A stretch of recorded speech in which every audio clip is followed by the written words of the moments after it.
শায়েখ হযরত জাকারিয়া রহমাতুল্লাহ আলাইহি সাহারানপুরী তিনি তার কিতাবের মধ্যে উল্লেখ করেছেন, কুফায় একজন কুলি ছিল, নামাজি কুলি, সকলের নিকট খুব বিশ্বস্ত ছিল। এখনকার মতো তো আগের যুগে এত যানবাহন চলাচলের ব্যবস্থা এত ভালো ছিল না। এখন তো আমরা চাইলেই ঢাকার বুক থেকে আমরা 24 ঘন্টার মধ্যে ঈশ্বর দিতে যে কোনো পণ্য সরবরাহ করতে পারি। কুরিয়ারের মাধ্যমে, যে কোনো ট্রান্সপোর্টের মাধ্যমে আমরা মুহূর্তের মধ্যেই, দিনের মধ্যেই, ঘন্টার মধ্যেই আমরা এক জায়গার জিনিস আর এক জায়গায় আনতে পারি। কিন্তু আগে তো এমন কোনো ব্যবস্থা ছিল না। কিন্তু এই কুফার এই কুলিটা ছিল অত্যন্ত বিশ্বস্ত লোক। এই কুলির মাধ্যমে মানুষ এরকমভাবে এই কুরিয়ারের মতো, এই ট্রান্সপোর্টের মতো ওই কুলির মাধ্যমে এক জায়গার পণ্য আর এক জায়গায় তার মাধ্যমে সরবরাহ করত। সে কুফায় থেকে বসরা যাইতেছে, তার কুফার কোনো প্রয়োজনীয় সামগ্রী লাগবে, ওই কুলির মাধ্যমে সে বসরায় নিয়ে নিত। তো এরকমভাবে মালবাহী উট সহকারে ওই কুলি যখন কুফায় থেকে অন্য নগরীতে উদ্দেশ্য করে সফর করতেছিল, প্রতিমধ্যে একজন ডাকাত তাকে কুপ্ররোচনা দিল, তাকে কুবুদ্ধি দিল, অর্থাৎ তার সাথে প্রতারণা করলো। বলল, ভাই তুমি কোথায় যাবে? ভাই আমি তো অমুক এলাকায় যাব। তখন ওই ডাকাত বলল যে আমিও তো ওই এলাকাতেই যাব, তাহলে চলুন আমরা একসাথে যাই, তাহলে সফর নিরাপদ হবে। তখন যেতে যেতে ওই ডাকাত লোক বলতেছে যে ভাই এই যে তুমি এই রাস্তাটা দেখতেছো, এই রাস্তা যদি হয় তাহলে এই রাস্তা দিয়ে শর্টকাটভাবে আমরা অন্য এলাকায়, ওই এলাকায় পৌঁছাইতে পারবো। আচ্ছা ঠিক আছে, তাহলে চলুন ওই শর্টকাট রাস্তা ধরেই যাওয়া যাক। যখন ওই শর্টকাট রাস্তা দিয়ে যাইতেছিল, যাইতে যাইতে ওই রাস্তার শেষ হয়ে গেল গভীর এক জঙ্গলে। ওই গভীর জঙ্গলে পৌঁছার পরে দেখতেছে ওই গভীর জঙ্গলের মধ্যে শুধু মানুষের হাড় আর মানুষের মাথার খুলিগুলো পড়ে রয়েছে। ওই কুলির আর বুঝতে বাকি থাকলো না এটা হলো কোনো ডাকাত হবে, এটা কোনো প্রতারক হবে। এখন ওই ডাকাত দল বলতেছে তোমার আর কোনো রক্ষা নাই, আমি তোমাকে এখন হত্যা করব। ওই কুলি ব্যক্তি বলল, ভাই তুমি আমাকে হত্যা করো না, এই যে আমার খচ্চর আছে, আমার উট আছে মালবাহী, উট খচ্চর তুমি এগুলা সব কিছু নিয়ে নাও, তুমি আমাকে জানে ছেড়ে দাও। তখন ডাকাত লোক বলল, আমি তো তোমার এই খচ্চর, এই উট, এই সব কিছু তো নিবই নিব এবং তোমাকে হত্যাও করব। ইতিপূর্বে যতজন এখানে এসেছিল কেউ তার জান নিয়ে ফিরে যাওয়ার সুযোগ নাই, সবাই এখান থেকেই শেষ হয়ে গিয়েছে। তখন বলল, ভাই ঠিক আছে তুমি আমাকে হত্যা করবা, ঠিক আছে, আমি মুসলিম, আমি একজন মুসলমান, তাহলে তুমি আমাকে নামাজ পড়ার সুযোগ করে দাও, আমি 2 রাকাত নামাজ পড়ব, আমার নামাজ পড়ার পরে তুমি আমাকে হত্যা করে কোনো সুযোগ নাই। ডাকাত বলল, ইতিপূর্বেও অনেকেই নামাজ পড়ার সুযোগ চেয়েছে, আমি তাকে নামাজ পড়ার সুযোগ দিয়েছি, কিন্তু নামাজেও তাকে আমার হাত থেকে বাঁচাইতে পারে নাই। বলল, সমস্যা নাই, তুমি আমাকে 2 রাকাত নামাজ পড়ার সুযোগ করে দাও। বলল, ঠিক আছে তুমি নামাজ পড়ে নাও। ওই কুলি ব্যক্তি আল্লাহ তাআলার সামনে নামাজে দাঁড়িয়ে গেল। নামাজে দাঁড়িয়ে আল্লাহ রাব্বুল আলামিনের নিকট নামাজের মধ্যে পড়তে থাকলো। পড়তে পড়তে এই আয়াতটা যখন আসলো, আম্মাইয়ুজিবুল মুদতাররা ইযা দাআহু ওয়া ইয়াকশিফুস সু, যখনই ওই নামাজি কুলি এই আয়াতটা পড়ল তখন তিনি নামাজের মধ্যেই দেখতে পাইলেন লোহার বর্ম পরিহিত একজন লোক, বিশাল দেহের অধিকারী একজন লোক ওই নামাজি ব্যক্তির সাইড থেকে এসে আগুনযুক্ত তীর নিয়ে ওই ডাকাত ব্যক্তিকে এত জোরে নিক্ষেপ করলো যে তীরটা তার বুক থেকে ছিদ্র হয়ে অপর পৃষ্ঠ দিয়ে বের হয়ে গেল, আর সাথে সাথে ওই ডাকাত ব্যক্তিটা আগুনে ভস্মিত হয়ে গেল। সুবহানাল্লাহ। নামাজি ব্যক্তি নামাজ শেষ করে ওই লোহার বর্ম পরিহিত ব্যক্তিকে জিজ্ঞেস করলেন, ও ভাই তুমি কে, তুমি আমাকে বলো যে আমি নামাজ পড়তেছিলাম, ইতিমধ্যে এসে তুমি আমার উপকার করলা, তুমি আমাকে সাহায্য করলা, তুমি কে?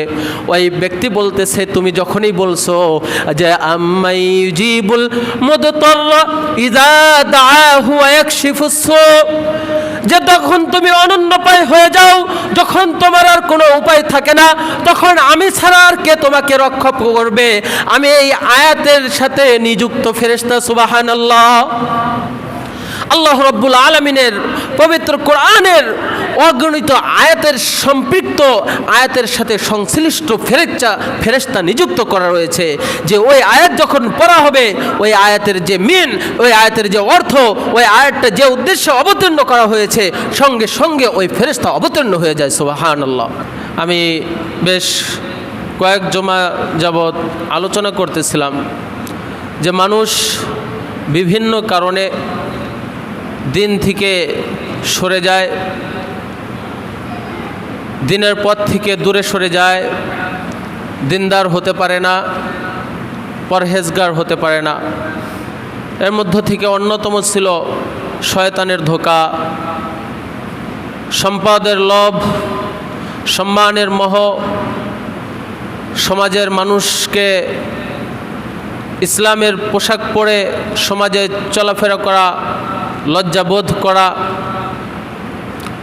এ সকল জিনিসের কারণে মানুষ দিন থেকে দূরে সরে যায়। আরও বেশ কিছু কারণ রয়েছে। এখন আমাদের মধ্য থেকে অনেক মানুষ এমন রয়েছে যারা সুখের সময়, ভালো সময়, যখন তার কল্যাণ হয়, যখন সে সুস্থ থাকে বা ভালো থাকে, তার কোনো অভাব থাকে না, তখন সে আল্লাহ তাআলাকে ডাকে, তখন সে আল্লাহ তাআলার ইবাদত করে, তখন সে মসজিদে আসে, তখন সে নামাজ পড়ে, তখন সে রোজা রাখে, মানুষকে দান সদকা করে। কিন্তু যখনই কোনো মুসিবত এসে তাকে পাকড়াও করে, যখনই কোনো দুঃখ, কোনো কষ্ট, অভাব, অনটন এসে যায়, তখন এই মানুষটাই আবার দিন থেকে গাফেল হয়ে যায়, দিন থেকে দূরে সরে যায়, আমল ইবাদত মসজিদ থেকে দূরে সরে যায়। আবার এর বিপরীতে আমাদের মধ্য থেকে অনেক মানুষ এমন আছে যারা দুঃখের সময়, কষ্ট ক্লেশের সময়, অভাবের সময়, যখন তার পাশে কেউ থাকে না, যখন অভাব, অনটন, দুঃখ, কষ্ট তাকে পাকড়াও করে ফেলে, তখন সে আল্লাহ তাআলাকে ডাকতে থাকে। আর যখনই তার থেকে অভাব, অনটন, দুঃখ, কষ্ট চলে যায়, তখনই সে আবার আল্লাহ তাআলাকে ভুলে যায়। এমন আছে না? তো এ ধরনের ব্যক্তির ব্যাপারে যারা সুখে, আনন্দের সময় যারা আল্লাহ তাআলাকে ডাকে, যখনই তার থেকে সুখ কোনো কারণে চলে যায়, তখন সে আল্লাহ তাআলাকে ভুলে যায়। এদের সম্পর্কে আল্লাহ রাব্বুল আলামিন পবিত্র কোরআনে বলেন, আমিনান নাসি মান ইয়াবুদুল্লাহা আলা হারফ ফাইন আসাবাহু খায়রুন ইতমাআন্না বি وإن أصابته فتنة انقلب على وجهه خسر الدنيا والآخرة ذلك هو الخسران المبين। আল্লাহ রাব্বুল আলামিন বলেন, তোমাদের মধ্য থেকে, মানব জাতির মধ্য থেকে কতক লোক এমন আছে যখন তাদের নিকট কল্যাণ পৌঁছায়, যখন তারা সুখে থাকে, যখন তারা আনন্দ থাকে, তখন তারা আমাকে স্মরণ করে, তখন তারা আমি আল্লাহর ইবাদত করে, তারা নামাজ পড়ে, তারা রোজা রাখে, তারা দান করে, তারা সদকা করে, তারা ভালো কাজ করে। যখনই তাদের থেকে এই সুখ, এই আনন্দ ক্ষণিক সময়ের জন্য চলে যায়, সাথে সাথে তারা আমাকে ভুলে যায়। ফাইন আসাবাহু খায়রুন ইতমাআন্না বি ওয়াইন আসাবাতুহু ফিতনাতুন ইনকালাবা আলা ওয়াজহি, যখনই তাদের নিকট কোনো অকল্যাণ পৌঁছায়, যখন তাদের নিকট দুঃখ কষ্ট পৌঁছায়, তখন তারা সঙ্গে সঙ্গে তারা তাদের অন্তরকে ফিরিয়ে আনায়। খাসিরাদ দুনিয়া ওয়াল আখিরাহ, আমি আল্লাহ তাআলা বলি, এমন ব্যক্তির জন্য খাসিরাত দুনিয়া ওয়াল আখিরাহ, এমন ব্যক্তির জন্য দুনিয়া এবং আখিরাত উভয়টাই বরবাদ হয়ে গেল। যে ব্যক্তি সুখের সময় আমি আল্লাহ তাআলাকে ডাকে, যে ব্যক্তি আনন্দের সময় আমি আল্লাহ তাআলাকে স্মরণ করে, আর যখনই তার নিকট দুঃখ কষ্ট ও কল্যাণ পৌঁছায় সঙ্গে সঙ্গে যখন আমি আল্লাহ তাআলাকে ভুলে যাই, এমন ব্যক্তির জন্য দুনিয়াও বরবাদ আখিরাতও বরবাদ। দুনিয়া বরবাদ হলে এমনভাবে যে সে তো এমনিতেই দুঃখে কষ্ট রয়েছে, সে অভাবগ্রস্ত হয়ে পড়েছে। এই অভাব অনটনের কারণে, এই দুঃখ কষ্টের কারণে সে তো দুনিয়াকে বরবাদ করে ফেলল, আর তার আখিরাতটাও বরবাদ হয়ে গেল স্বয়ং আমি আল্লাহ তাআলাকে ভুলে যাওয়ার কারণে। কথা বলুন ঠিক কি না? আমি শান্তিতে রয়েছি, সুখেতে রয়েছি, আমি আল্লাহ তাআলাকে ডাকতেছি, আর যখনই আমার কাছে একটু দুর্ভোগ, যে কোনো অকল্যাণকর, যে কোনো কষ্ট পৌঁছাইছে, আমি আল্লাহ তাআলাকে ভুলে গেলাম, তাহলে আমার জন্য দুনিয়া এবং আখিরাত উভয়টিই বরবাদ। কারণ এই দুনিয়াতে ভালো রাখার মালিক কে? আল্লাহ। আখিরাতে ভালো রাখার মালিক কে? আল্লাহ। সে আল্লাহ তাআলা যদি আমাকে আপনাকে যদি ভালো না রাখে, আমার নিকট যদি কষ্ট পৌঁছায়, আর আমি যদি সেই আল্লাহ তাআলাকে ভুলে যাই, আমার নিকট আর কল্যাণ পৌঁছার কোনো রাস্তা বাকি থাকবে না। অথচ আমরা যত ইবাদত করি না কেন, আমরা যত নামাজ পড়ি না কেন, যত রোজা রাখি না কেন, সব কিছু হওয়া দরকার ছিল খালেস আল্লাহ তাআলার জন্য, শুধুমাত্র আল্লাহ তাআলার জন্য, অন্য কারোর জন্য নয়, নিঃস্বার্থের জন্য নয়। আল্লাহ রাব্বুল আলামিন পবিত্র কোরআনে বলেন, আমা উমিরু ইল্লা লিয়াবুদুল্লাহা মুখলিসিনা লাহুদ্দিন। তারা কেন শুধুমাত্র কেবলমাত্র খালেস আমার দিনের জন্য, শুধুমাত্র আমার জন্য তারা কেন ইবাদত বন্দেগী করে না? শুধুমাত্র আমার জন্য কেন তারা ইবাদত বন্দেগী করে না? তার মানে আমাদের ইবাদত বন্দেগী যা কিছুই করে না কেন, সব কিছু শুধুমাত্র কার জন্য হওয়া উচিত? আল্লাহ রাব্বুল আলামিনের জন্য। দেখেন, যারা এই দুনিয়ার বুকেও এই ধরনের মানুষ যারা রয়েছে, যখন কেউ আপনাকে কোনো কিছু দেয় তখন আপনার কাছে সে খুবই ভালো, যখন কোনো ব্যক্তি আপনাকে দেওয়া বন্ধ করে দেয় তখন সে আর আপনার কাছে ভালো থাকে না। যখন আপনার কাজে আসতেছে আপনি তার পিছু পিছু দৌড়াইতেছেন, কিন্তু যখনই আপনার যে কোনো কারণে যখন আপনার কাজে আর আসলো না, আপনার কোনো উপকার করলো না, আপনাকে দেওয়া বন্ধ করে দিল, আপনিও তার থেকে মুখ ফিরিয়ে নিলেন, এই ধরনের মানুষকে দুনিয়ার মানুষে কেউ পছন্দ করে না। এই ধরনের মানুষ হলো স্বার্থবাদী মানুষ। আর যারা স্বার্থবাদী মানুষ তাদেরকে দুনিয়াতেও কেউ পছন্দ করে না, স্বয়ং আল্লাহ তাআলাও কেউ পছন্দ করে না। আল্লাহ রাব্বুল আলামিনও স্বার্থবাদী মানুষকে পছন্দ করে না। আল্লাহ রাব্বুল আলামিন পবিত্র কোরআনে বলেন, আম্মান ইউজিবুল মুদতাররা ইযা দাআহু ওয়া ইয়াকশিফুস সু। আল্লাহ রাব্বুল আলামিন বলেন, যখন তুমি অনন্য পায় হয়ে গিয়েছিলা, যখন তোমার আর কোনো রাস্তা বাকি ছিল না, যখন আমি ছাড়া আর কেউ ছিল না, তখন বলো তোমাকে ওই অনন্য পায় অবস্থা থেকে কে তোমাকে রক্ষা দিল?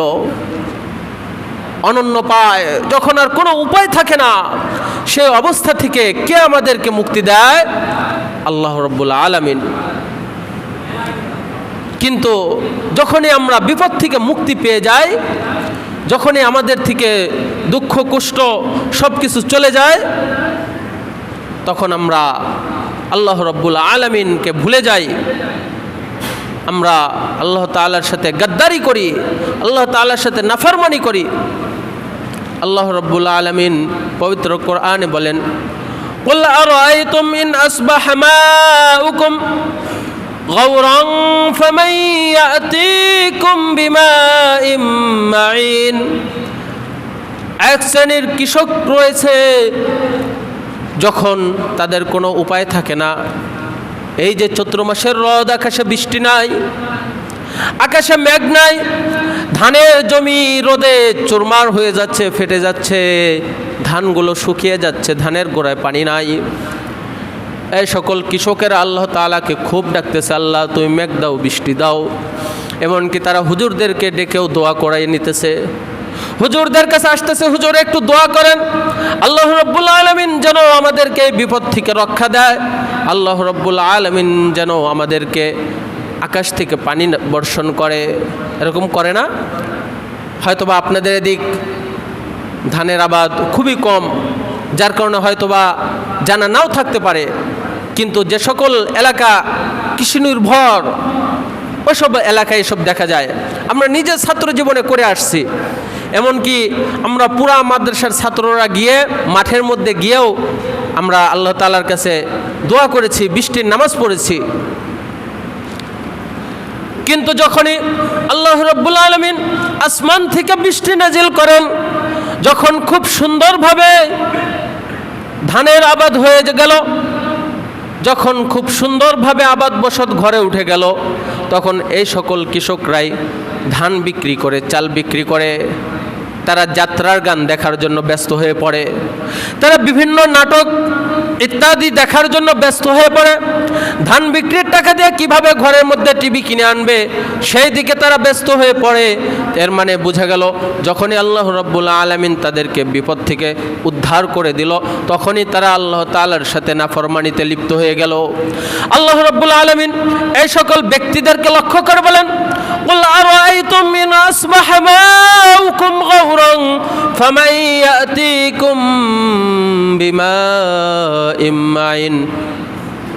তোমরা কি স্মরণ করে দেখো না, قل إن أرأيتم إن أصبح ماؤكم غورا, যখন আমি পানিকে ভূগর্ভের নিচে অনেক গভীরে নিয়ে গিয়েছিলাম, গৌরং ফামাইয়াতিকুম বিমাইম মাইন, আবার সেই জায়গা থেকে তোমাদেরকে কে স্রোতধারা নিয়ে দিল, তোমাদেরকে পানির ব্যবস্থা কে করে দিল?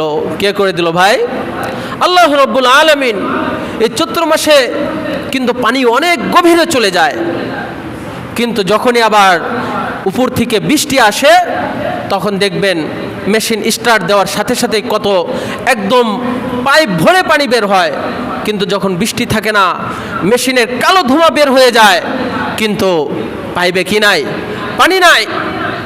এই কথাই আল্লাহ রাব্বুল আলামিন বলতেছেন যে কুল আরাইতুম ইন আসবাহা মাউকুম গাওরান ফামাইয়াতিকুম বিমাইম মাইন, যে তোমরা কি স্মরণ করো না যখন এই পানি ভূগর্ভের নিচে চলে গিয়েছিল, সেই ভূগর্ভ থেকে আবার তোমাদেরকে কে পানির স্রোতধারা এনে দিল?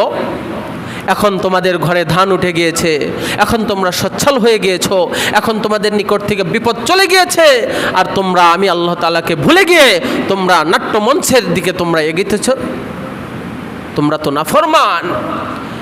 এজন্য আম্মা ইউজিবুল মুদতার ইযা দাআহু ওয়া ইয়াকশিফুস সু, আল্লাহ রাব্বুল আলামিন বলেন তোমরা যখন অনন্যপায় হয়ে যাও তখন তোমাদেরকে কে সেই অবস্থা থেকে রক্ষা করে। একটা ঘটনা শুনুন, শায়েখ হযরত জাকারিয়া রহমাতুল্লাহ আলাইহি সাহারানপুরী তিনি তার কিতাবের মধ্যে উল্লেখ করেছেন, কুফায় একজন কুলি ছিল, নামাজি কুলি, সকলের নিকট খুব বিশ্বস্ত ছিল। এখনকার মতো তো আগের যুগে এত যানবাহন চলাচলের ব্যবস্থা এত ভালো ছিল না। এখন তো আমরা চাইলেই ঢাকার বুক থেকে আমরা 24 ঘন্টার মধ্যে ঈশ্বর দিতে যে কোনো পণ্য সরবরাহ করতে পারি। কুরিয়ারের মাধ্যমে, যে কোনো ট্রান্সপোর্টের মাধ্যমে আমরা মুহূর্তের মধ্যেই, দিনের মধ্যেই, ঘন্টার মধ্যেই আমরা এক জায়গার জিনিস আর এক জায়গায় আনতে পারি। কিন্তু আগে তো এমন কোনো ব্যবস্থা ছিল না। কিন্তু এই কুফার এই কুলিটা ছিল অত্যন্ত বিশ্বস্ত লোক। এই কুলির মাধ্যমে মানুষ এরকমভাবে এই কুরিয়ারের মতো, এই ট্রান্সপোর্টের মতো ওই কুলির মাধ্যমে এক জায়গার পণ্য আর এক জায়গায় তার মাধ্যমে সরবরাহ করত। সে কুফায় থেকে বসরা যাইতেছে, তার কুফার কোনো প্রয়োজনীয় সামগ্রী লাগবে ওই কুলির মাধ্যমে সে বসরায় নিয়ে নিত। তো এরকমভাবে মালবাহী উট সহকারে ওই কুলি যখন কুফায় থেকে অন্য নগরীতে উদ্দেশ্য করে সফর করতেছিল, প্রতিমধ্যে একজন ডাকাত তাকে কুপ্ররোচনা দিল, তাকে কুবুদ্ধি দিল, অর্থাৎ তার সাথে প্রতারণা করলো। বলল, ভাই তুমি কোথায় যাবে? ভাই আমি তো অমুক এলাকায় যাব। তখন ওই ডাকাত বলল যে আমিও তো ওই এলাকাতেই যাব, তাহলে চলুন আমরা একসাথে যাই, তাহলে সফর নিরাপদ হবে। তখন যেতে যেতে ওই ডাকাত লোক বলতেছে যে ভাই, এই যে তুমি এই রাস্তাটা দেখতেছো, এই রাস্তা যদি হয় তাহলে এই রাস্তা দিয়ে শর্টকাটভাবে আমরা অন্য এলাকায়, ওই এলাকায় পৌঁছাইতে পারবো। আচ্ছা ঠিক আছে, তাহলে চলুন ওই শর্টকাট রাস্তা ধরেই যাওয়া যাক। যখন ওই শর্টকাট রাস্তা দিয়ে যাইতেছিল, যাইতে যাইতে ওই রাস্তার শেষ হয়ে গেল গভীর এক জঙ্গলে। ওই গভীর জঙ্গলে পৌঁছার পরে দেখতেছে ওই গভীর জঙ্গলের মধ্যে শুধু মানুষের হাড় আর মানুষের মাথার খুলিগুলো পড়ে রয়েছে। ওই কুলির আর বুঝতে বাকি থাকলো না এটা হলো কোনো ডাকাত হবে, এটা কোনো প্রতারক হবে। এখন ওই ডাকাত দল বলতেছে তোমার আর কোনো রক্ষা নাই, আমি তোমাকে এখন হত্যা করব। ওই কুলি ব্যক্তি বলল, ভাই তুমি আমাকে হত্যা করো না, এই যে আমার খচ্চর আছে, আমার উট আছে মালবাহী, উট খচ্চর তুমি এগুলা সব কিছু নিয়ে নাও, তুমি আমাকে জানে ছেড়ে দাও। তখন ডাকাত লোক বলল, আমি তো তোমার এই খচ্চর, এই উট, এই সব কিছু তো নিবই নিব এবং তোমাকে হত্যাও করব। ইতিপূর্বে যতজন এখানে এসেছিল কেউ তার জান নিয়ে ফিরে যাওয়ার সুযোগ নাই, সবাই এখান থেকেই শেষ হয়ে গিয়েছে। তখন বলল, ভাই ঠিক আছে তুমি আমাকে হত্যা করবা, ঠিক আছে, আমি মুসলিম, আমি একজন মুসলমান, তাহলে তুমি আমাকে নামাজ পড়ার সুযোগ করে দাও, আমি 2 রাকাত নামাজ পড়ব, আমার নামাজ পড়ার পরে তুমি আমাকে হত্যা করে কোনো সুযোগ নাই। ডাকাত বলল, এর পূর্বেও অনেকেই নামাজ পড়ার সুযোগ চেয়েছে, আমি তাকে নামাজ পড়ার সুযোগ দিয়েছি, কিন্তু নামাজেও তাকে আমার হাত থেকে বাঁচাইতে পারে নাই। বলল, সমস্যা নাই, তুমি আমাকে 2 রাকাত নামাজ পড়ার সুযোগ করে দাও। বলল, ঠিক আছে তুমি নামাজ পড়ে নাও। ওই কুলি ব্যক্তি আল্লাহ তাআলার সামনে নামাজে দাঁড়িয়ে গেল। নামাজে দাঁড়িয়ে আল্লাহ রাব্বুল আলামিনের নিকট নামাজের মধ্যে পড়তে থাকলো। পড়তে পড়তে এই আয়াতটা যখন আসলো, আম্মাই ইউজিবুল মুদতাররা ইযা দাআহু ওয়া ইয়াকশিফুস সু, যখনই ওই নামাজি কুলি এই আয়াতটা পড়ল তখন তিনি নামাজের মধ্যেই দেখতে পাইলেন লোহার বর্ম পরিহিত একজন লোক, বিশাল দেহের অধিকারী একজন লোক ওই নামাজি ব্যক্তির সাইড থেকে এসে আগুনযুক্ত তীর নিয়ে ওই ডাকাত ব্যক্তিকে এত জোরে নিক্ষেপ করলো যে তীরটা তার বুক থেকে ছিদ্র হয়ে অপর পৃষ্ঠ দিয়ে বের হয়ে গেল, আর সাথে সাথে ওই ডাকাত ব্যক্তিটা আগুনে ভস্মিত হয়ে গেল। সুবহানাল্লাহ। নামাজি ব্যক্তি নামাজ শেষ করে ওই লোহার বর্ম পরিহিত ব্যক্তিকে জিজ্ঞেস করলেন, ও ভাই তুমি কে, তুমি আমাকে বলো যে আমি নামাজ পড়তেছিলাম ইতিমধ্যে এসে তুমি আমার উপকার করলা, তুমি আমাকে সাহায্য করলা, তুমি কে? ওই ব্যক্তি বলতেছে, তুমি যখনই বলছো যে আম্মাই ইউজিবুল মুদতাররা ইযা দাআহু ওয়া ইয়াকশিফুস সু, যে তখন তুমি অনন্যপায় হয়ে যাও, যখন তোমার আর কোনো উপায় থাকে না, তখন আমি ছাড়া আর কে তোমাকে রক্ষা করবে? আমি এই আয়াতের সাথে নিযুক্ত ফেরেশতা। সুবহানাল্লাহ। আল্লাহ রাব্বুল আলামিনের পবিত্র কোরআনের অগণিত আয়াতের সম্পৃক্ত আয়াতের সাথে সংশ্লিষ্ট ফেরেশতা নিযুক্ত করা রয়েছে, যে ওই আয়াত যখন পড়া হবে ওই আয়াতের যে মিন, ওই আয়াতের যে অর্থ, ওই আয়াতটা যে উদ্দেশ্যে অবতীর্ণ করা হয়েছে সঙ্গে সঙ্গে ওই ফেরেশতা অবতীর্ণ হয়ে যায়। সুবহানাল্লাহ। এই জন্য প্রিয় ভাইরা আমার, আমরা যখন বিপদে পড়ি, অনন্য পায় হয়ে পড়ি, তখন আমরা যদি আল্লাহ রাব্বুল আলামিনকে খালেস দিয়ে এই আম্মাই ইউজিবুল মুদতাররা ইযা দাআহু ওয়া ইয়াকশিফুস সু এই আয়াত পড়ে যদি আমরা আল্লাহ তাআলাকে স্মরণ করি, আল্লাহ রাব্বুল আলামিন সঙ্গে সঙ্গে আপনার থেকে ওই বিপদ মুসিবতকে দূর করে দিবেন। সুবহানাল্লাহ। শুধু তাই নয়, আল্লাহ রাব্বুল আলামিনের অগণিত নাম, 99টি নাম, 99 না আরও বেশি আছে। আমি 100 আল্লাহ রাব্বুল আলামিনের 101টি নাম আমার মুখস্থ আছে, আমি এখন আপনাদেরকে শোনাইতে পারবো। আল্লাহ রাসূল সাল্লাল্লাহু আলাইহি ওয়াসাল্লাম বলেন, আন আবি হুরায়রা রাদিয়াল্লাহু তাআলা আনহু قال, যে ব্যক্তি আল্লাহ তাআলার 99টি নাম মুখস্থ করিবে সে জান্নাতে প্রবেশ করিবে। সুবহানাল্লাহ। মুখস্থ করবেন, সহজ, মুখস্থ করলে কোনো ব্যাপার না। তো যাই হোক, আমি যেটা বলতেছিলাম যে আল্লাহ তাআলার 99টি বা এর চেয়ে আরও বেশি নাম আছে। এই নামের সাথেও প্রত্যেকটা নামের সাথে সংশ্লিষ্ট ফেরেশতাকে নিযুক্ত করা আছে। আরেকটি ঘটনা শুনুন। হযরত যায়েদ ইবনে সাবিত রাদিয়াল্লাহু তাআলা আনহু, আল্লাহ রাসূল সাল্লাল্লাহু আলাইহি ওয়াসাল্লামের জলিল কদর সাহাবী, অনেক বড় একজন সাহাবী ছিলেন। তিনি একবার আপনার ব্যবসার উদ্দেশ্যে গিয়েছিলেন মক্কা থেকে কি নগরীর নামটা খেয়াল আসতেছে না, তায়েফে হযরত যায়েদ ইবনে সাবিত রাদিয়াল্লাহু তাআলা আনহু তায়েফ থেকে ব্যবসায়ী পণ্য নিয়ে যখন তিনি মক্কার উদ্দেশ্যে রওনা দিয়েছেন, প্রতিমধ্যে একজন ডাকু, একজন ডাকাত তাকে হত্যা করার জন্য উদ্যত হয়ে পড়ল। যায়েদ ইবনে সাবিত রাদিয়াল্লাহু তাআলা আনহু বুঝতে পারলেন এই ব্যক্তি আমাকে হত্যা করতে চায়, সে আমার সকল সম্পদকে লুণ্ঠন করে নিতে চায়। তখন হযরত যায়েদ ইবনে সাবিত রাদিয়াল্লাহু তাআলা আনহু বললেন, ইয়া আরহামার রাহিমিন, হে দয়ালুদের দয়ালু, আল্লাহ রাব্বুল আলামিনের একটা নাম আর রহমান। কি নাম? আর রহমান, পরম দয়ালু। হযরত যায়েদ ইবনে সাবিত রাদিয়াল্লাহু তাআলা আনহু যখন বললেন ইয়া আরহামার রাহিমিন, এই কথাটা বলার সঙ্গে সঙ্গে একটা বিকট আওয়াজ আসলো যে লা তাকতুলহু, লা তাকতুলহু, তুমি তাকে হত্যা করো না। যখন এই ডাকু ব্যক্তি তাকে হত্যা করার উদ্দেশ্যে বের হইল তখন শব্দ আসলো লা তাকতুলহু, তুমি তাকে হত্যা করিও না। ওই ডাকু ব্যক্তি একটু চুপ হয়ে দাঁড়িয়ে গেল যে এত ভয়ঙ্কর আওয়াজ, কে আমাকে বলতেছে যে তুমি তাকে হত্যা করিও না।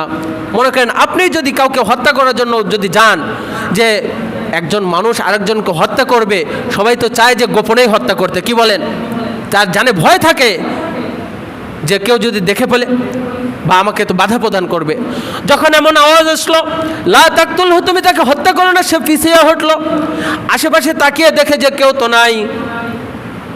আবার যখন হত্যার উদ্দেশ্যে সামনের দিকে বের হলো, যায়েদ ইবনে সাবিত রাদিয়াল্লাহু তাআলা আনহু আবারও বললেন ইয়া আরহামার রাহিমিন। আবার সঙ্গে সঙ্গে বিকট আওয়াজ আসলো, আগের বারের চাইতে আওয়াজটা আরো ভয়ঙ্কর, আরো জোরে, লা তাকতুলহু, তুমি তাকে হত্যা করিও না। আবার ওই ব্যক্তি ভয় পেয়ে গেল, আশেপাশে তাকিয়ে দেখলো যে আশেপাশে তো কেউ নাই। আবার যখন তাকে হত্যা করার উদ্দেশ্যে আবার যখন রওনা দিল, যায়েদ ইবনে সাবিত রাদিয়াল্লাহু তাআলা আনহু আবার বললেন ইয়া আরহামার রাহিমিন, ইয়া আরহামার রাহিমিন বলার সঙ্গে সঙ্গে তীরযুক্ত একজন ব্যক্তি ওই ডাকাত ব্যক্তিকে তীর মেরে হত্যা করে দিল। সুবহানাল্লাহ। যায়েদ ইবনে সাবিত রাদিয়াল্লাহু তাআলা আনহু বললেন যে ও ভাই তুমি কে? তখন বলল যে ইয়া আরহামার রাহিমিন, আল্লাহ রাব্বুল আলামিনের এই নামের সাথে আমি সংশ্লিষ্ট ফেরেশতা। সুবহানাল্লাহ। ফেরেশতা বলল তুমি যখন প্রথমবার ইয়া আরহামার রাহিমিন বলেছিলা তখন আমি সপ্তম আসমানে ছিলাম, সপ্তম আসমান থেকে আমি যখন ইয়া আরহামার রাহিমিন শুনেছি তখন আমি সপ্তম আসমান থেকে আমি চিৎকার করেছিলাম লা তাকতুলহু। যখন তুমি দ্বিতীয়বার ইয়া আরহামার রাহিমিন বললা তখন আমি প্রথম আসমানে ছিলাম, প্রথম আসমান থেকে আমি লা তাকতুলহু বলেছি। আর যখন তুমি তৃতীয়বার ইয়া আরহামার রাহিমিন বললা তখন আমি স্বয়ং দুনিয়ার বুকে এসে আমি ওই ব্যক্তিকে হত্যা করে দিয়েছি। এজন্য প্রিয় ভাইরা আমার, আমরা যত বিপদেই থাকি না কেন, যত মুসিবতেই থাকি না কেন, আমাদের সদা সর্বদা আল্লাহ তাআলাকে স্মরণ করতে হবে, আল্লাহ রাব্বুল আলামিনের নাম জপতে হবে। আমরা যদি বিপদে পড়ি ইয়া আরহামার রাহিমিন যদি আমরা বারবার পড়ি, সাহায্য করার মালিক কে? আল্লাহ। সে প্রভু কি পাল্টে গিয়েছে বলেন? আল্লাহ রাব্বুল আলামিন আল হাইয়্যু আল কাইয়্যুম, যিনি আদি এবং চিরন্তন, যিনি আদিকাল থেকে আছেন এবং অনন্তকাল পর্যন্ত থাকবেন, সেই প্রভু একই প্রভু, সেই একই ফেরেশতা, সেই একই আয়াত, সেই একই নাম। সেই সময় যদি পড়ার কারণে তারা যদি বিপদ থেকে মুক্তি পেয়ে যায়, তাহলে আমরাও যদি এখন সেই নাম ধরে সেই আয়াত পড়ে যদি আল্লাহ তাআলার নিকট দোয়া করি, আমরা কেন মুক্তি পাব না? এজন্য আমাদেরকে বিপদে থাকি, মুসিবতে থাকি, যে অবস্থায় থাকি না কেন, আমাদের আল্লাহ রাব্বুল আলামিনকে ভুলে গেলে চলবে না। বরং আমরা যদি সুখে থাকি তবু আল্লাহ রাব্বুল আলামিনকে স্মরণ করতে হবে। আবার আমরা যদি কষ্টের মধ্যে লিপ্ত হয়ে যাই তবুও আমাদের আল্লাহ রাব্বুল আলামিনকেই স্মরণ করতে হবে। আমরা যদি কষ্ট দূর হওয়ার পর যদি আল্লাহ রাব্বুল আলামিনকে ভুলে যাই, আল্লাহ রাব্বুল আলামিন এই সম্পর্কিত ব্যক্তিদের ব্যাপারে পবিত্র কোরআনে বলেন ফাইযা রাকিবু ফিল ফুলকি দাউল্লাহা মুখলিসিনা লাহুদ্দিন ফালাম্মা নাজ্জাহুম ইলাল বাররি ইযা হুম ইশরিকুন। যারা বিপদে আল্লাহ রাব্বুল আলামিনকে ডাকে, আর যখনই বিপদ তার থেকে দূর হয়ে যায় তখনই তারা আল্লাহ রাব্বুল আলামিনের সাথে শরিক করে বসে। তাদের উদাহরণ হলো ওই সকল লোকের ন্যায় যারা প্রচণ্ড ঝড়ের মধ্যে, সমুদ্রের মধ্যে প্রচণ্ড ঝড়ের মধ্যে পড়ে, যখন পাহাড় সমপরিমাণ ঢেউ এসে জাহাজগুলোকে আঘাত করে, নৌকাগুলোকে আঘাত করে, তখন সকলেই একনিষ্ঠভাবে আল্লাহ তাআলাকে ডাকতে থাকে, আল্লাহ তুমি আমাকে রক্ষা করো, আমাকে বাঁচিয়ে দাও।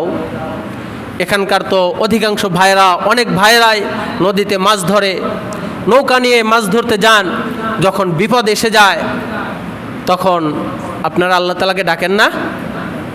সবাই কিন্তু আল্লাহ তুমি আমাকে বাঁচাও, আমাকে মুক্তি দাও।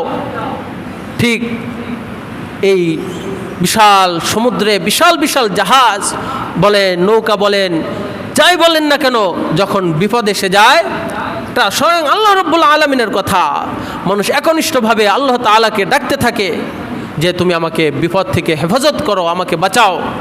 ফালাম্মা নাজ্জাহুম ইলাল বাররি ইযা হুম ইশরিকুন। আর যখনই তারা এই বিপদ থেকে বেঁচে যায়, যখনই তারা এই বিপদ থেকে মুক্তি পেয়ে যায়, তখন সাথে সাথেই তারা আল্লাহ তাআলার সাথে শরিক করে ফেলে, আল্লাহ তাআলার সাথে শরিক করে ফেলে। কিভাবে?